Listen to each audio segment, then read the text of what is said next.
Welcome to special analysis. నేను రమ మండవ. ఈరోజు అనాలిసిస్లో భాగంగా మనం తీసుకోబోతున్న టాపిక్ ఏంటంటే తెలంగాణలో జరిగిన మున్సిపల్ ఎన్నికలు జగన్మోహన్ రెడ్డికి ఎలాంటి మెసేజ్ ఇచ్చే ప్రయత్నం చేశాయి అని చెప్పి నేను టైటిల్ పెట్టడం జరిగింది. ఆ అంశం గురించే మనం మాట్లాడదాం ఈ రోజున.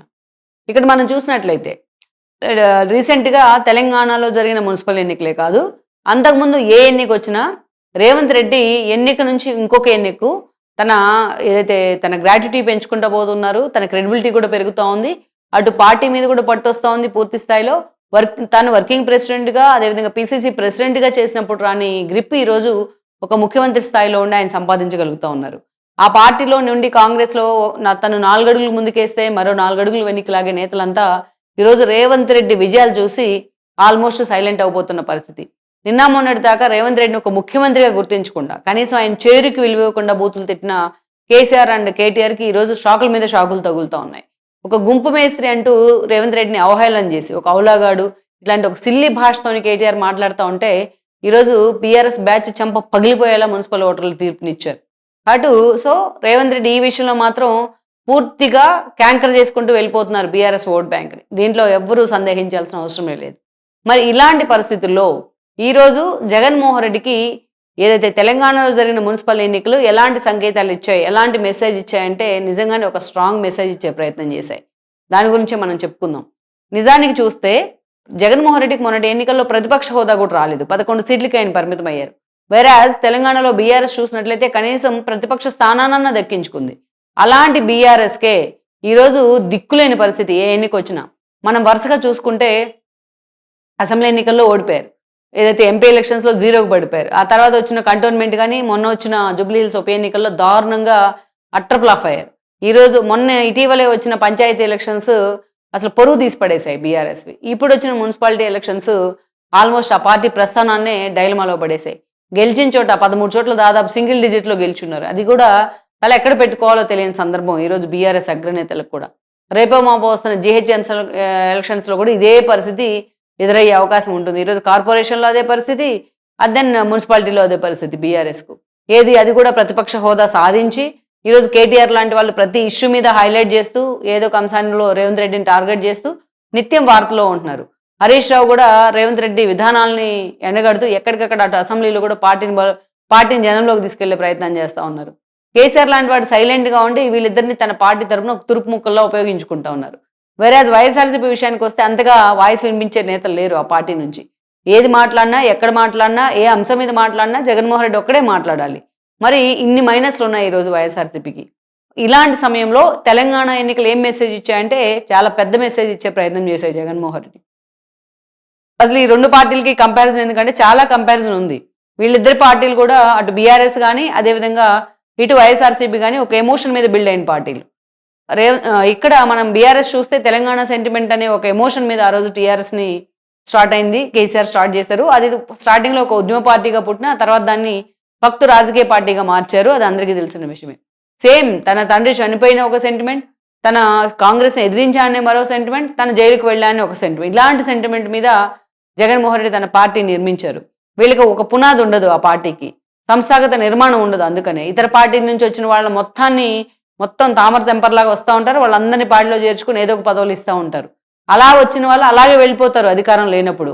అదే జరుగుతూ ఉంది. అందుకే like BJP, like Congress, like TDP లాగా ఈ 2 పార్టీలకి ఒక సంస్థాగత నిర్మాణం అనేది ఉంది. ఒక ఎమోషన్ మీద బిల్డ్ అవుతూ ఉంటాయి. ఎమోషన్ మీదే ఆ పార్టీలో నిర్ణయాలు జరుగుతూ ఉంటాయి. ఎమోషన్ మీదే పాలిటిక్స్ జరుగుతూ ఉంటాయి. ఆ సెంటిమెంట్ కొన్ని రోజులు వర్కౌట్ అవుతుంది కానీ జనం ఎక్కువ రోజులు కూడా అది నమ్మరు, ఆ సెంటిమెంట్ నమ్మరు. అది ఈ 2 పార్టీలకి, ఈ 2 పార్టీల అధినేతలకి ఇప్పుడు టేస్ట్ చేస్తూ ఉన్నారు ఎలా ఉంటుంది జనం రియలైజ్ అయితే అనేది. ఈరోజు జగన్మోహన్ రెడ్డికి మనం చూస్తే కేసీఆర్ అసెంబ్లీ ఎన్నికల్లో కొంతమేరకైనా పరువు నిలబెట్టుకుంటే ఇంక అది కూడా లేదు, అది కూడా మిగలేదు. 11 సీట్లు అంటే ప్రతిపక్ష నేత హోదా కూడా లేదు. వీళ్ళిద్దరికి చాలా సిమిలారిటీస్ ఏంటంటే ఆయన అసెంబ్లీకి వెళ్ళరు, ఈయన అసెంబ్లీకి వెళ్ళరు. ఆయన తాడేపల్లిలోనో ఎలహంకలోనో గడీలకు పరిమితం అవుతారు జగన్మోహన్ రెడ్డి, ఈయన ఫామ్ హౌస్కు మాత్రమే పరిమితం అవుతారు. ఆయన తన కూతుర్ని కేసులో ఇరుక్కున్న కారణంగా కూతుర్ని తన్ని బయటికి పంపించేశారు అవమానించి. ఈరోజు తల్లిని చెల్లిని కూడా వదిలేసిన ఘనత జగన్మోహన్ రెడ్డికి ఉంది.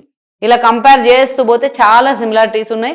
వాళ్ళిద్దరూ ఒకరికొకరు అంత క్లోజ్నెస్ కూడా మెయింటైన్ చేసేవాళ్ళు. అంతేకాదు జగన్మోహన్ రెడ్డి కేసీఆర్కి దత్తపుత్రుడు అంటూ కూడా అందరూ మాట్లాడుకునేవాళ్ళు. తెలంగాణ నుంచి ఏపీకి వచ్చి జగన్మోహన్ రెడ్డిని కలిసి లేకపోతే రోజా ఇంట్లో వల్ల భోజనం చేసి రోజా ఇంట్లో ఆ రోజున మంత్రిగా ఉన్నారు రోజా. ఇంకేముంది, నేను రాయలసీమ లిఫ్ట్ ఇరిగేషన్ విషయంలో చాలా సోబర్గా ఉంటాను, మాకు అన్యాయం జరుగుతున్నా సరే అని ఒక మెసేజ్ ఇచ్చి వెళ్ళారు కేసీఆర్ లాంటి వాళ్ళు.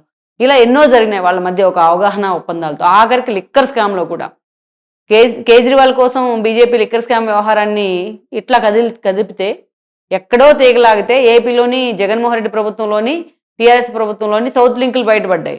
అది శరత్చంద్రారెడ్డి దగ్గర నుంచి మాగుంట రాఘవరెడ్డి దాకా అరెస్ట్ అయితే, అటు కవిత కూడా కింగ్ పిన్గా అరెస్ట్ అయ్యారు, సౌత్ కింగ్ పిన్గా. అంటే అంత బాండింగ్ ఉండింది వీళ్ళ మధ్య ఇలాంటి అరాచకాలు చేసే విషయంలో. ఈరోజు జగన్మోహన్ రెడ్డి ప్రతిపక్ష నేత హోదా కూడా లేదు. అంటే టీఆర్ఎస్ కన్నా ఇంకా మోర్ అండ్ మోర్ అలర్ట్గా ఉండాలి జగన్మోహన్ రెడ్డి.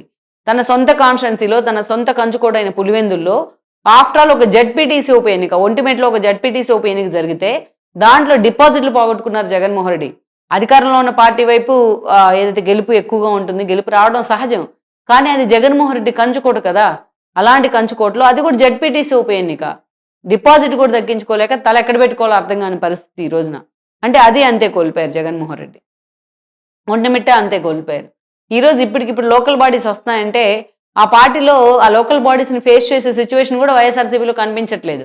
అంతేకాదు, ఎక్కడ తమ మీద వేటు పడుతుందనే భయంతోనే అసెంబ్లీకి కూడా వెళ్ళి అటెండెన్స్ వేయించుకొని వచ్చిన పరిస్థితి ఉంది మొన్న బడ్జెట్ సెషన్స్లో.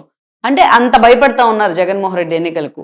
ఈ రోజు నిజంగానే రేపు లోకల్ బాడీస్ వచ్చి జగన్మోహన్ రెడ్డి ఇలాంటి సిచ్యువేషన్ ఫేస్ చేయాల్సి వస్తే ఆ పార్టీ మనుగడ కూడా కష్టమే భవిష్యత్తులో.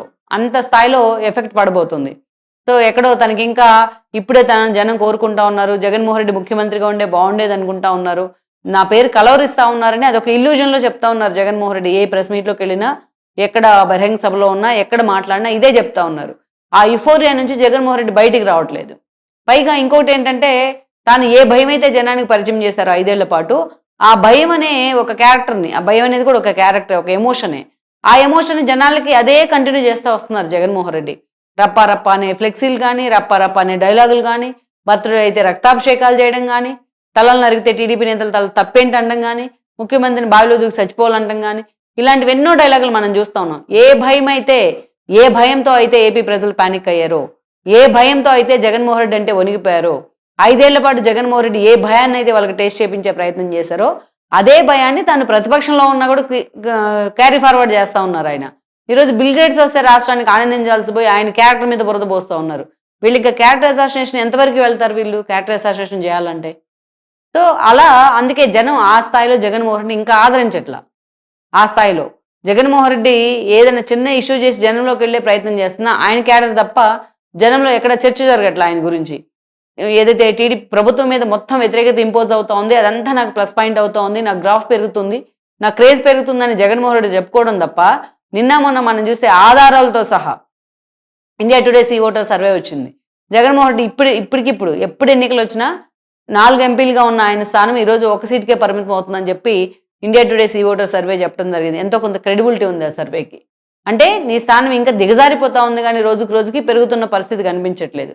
మీరు అదే ఇల్యూజన్లో సేమ్ కేసీఆర్ తరహాలోనే వ్యవహరిస్తే దానికి రిజల్ట్ కూడా ఇలాగే ఉంటుంది. మరి అటువైపు నుంచి హరీష్ రావు, కేటీఆర్ కనీసం ఏదో ఫైట్ అన్న ఇస్తా ఉన్నారు, ఏదో కనీసం ప్రభుత్వ వైఫల్యాన్ని ఎత్తి చూపుతున్నారు. ఇక్కడ మీకు అవకాశం కూడా లేదు కదా. అటు కేసీఆర్ వెళ్ళకపోయినా వాళ్ళిద్దరు అసెంబ్లీకి వెళ్తా ఉన్నారు, ఇక్కడ మీరు అసెంబ్లీకి వెళ్ళకపోయినా మీ ఎమ్మెల్యేలు కూడా అసెంబ్లీకి పంపరు. కనీసం అంత పెద్ద బడ్జెట్లు పెడితే, 3 బడ్జెట్లు పెడితే వాటి మీద స్పందించే దిక్కు లేదు మీ వైపు నుంచి, ఒక స్పందన లేదు. సో చేష్టలు ఉడిగిన వాళ్ళలో నిలబడిపోయారు మీరు ఇప్పటి వరకు కూడా. 2 ఏళ్ళు అవుతుంటే పార్టీ ప్రతిపక్షానికి పరిమితమై. అందుకే తెలంగాణ మున్సిపాలిటీ ఎలక్షన్స్ ఒక మెసేజ్ జగన్మోహన్ రెడ్డికి, ఎంత అలర్ట్గా ఉండాలి, ఎంత ప్రతిపక్ష పార్టీగా తాము గ్రౌండ్లో ఉండాలి, తన క్యాడర్ని గ్రౌండ్లో ఉంచే ప్రయత్నం చేయాలనడానికి ఇవి ఒక ఉదాహరణ. లేకుంటే జగన్మోహన్ రెడ్డి కూడా కేసీఆర్ కంటే ఇంకా పెద్ద దెబ్బలు తగిలే అవకాశాలు రాబోయే రోజుల్లోనే కనిపిస్తూ ఉన్నాయి.